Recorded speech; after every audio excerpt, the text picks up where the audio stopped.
Oh, okay. Bali sir, yung temperature natin, 17 po, pinakamalakas. Pinakamalakas. Pag tayo sa nagtaas ng temperature, ito po. Pinaka-main po namin is 26 po. 26. Ngayon, kung sakali pong malamig itong area, gawin nyo lang po sa 24 to 22. Para po yung, yung inverter po, para umandar po. Bali 17 po. Ngayon, ito naman po yung sa fan speed. Ngayon, naka-height po siya ngayon. Pag napilit natin yung fan speed na yan, alalabas po dyan, auto, low, medium, and high. Saan po dapat siya lagi?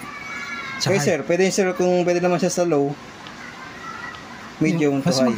Hindi, alin lang mas magandang gamit niya sa high? Pag sir na kanya, papanda nyo, ganyan, sa lang po na tayo, medium na tayo. Sa standard lang muna tayo. Yung saktong lamig lang. Tapos ito naman sir yung sa swing. Ayan po. Up and down.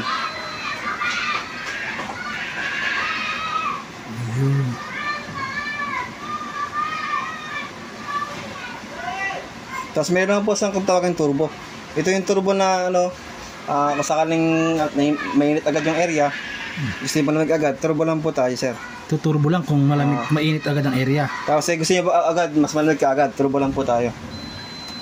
Yan, bila po siya lalakas. Pero meron din po siyang limit na hindi siya pamatagalan.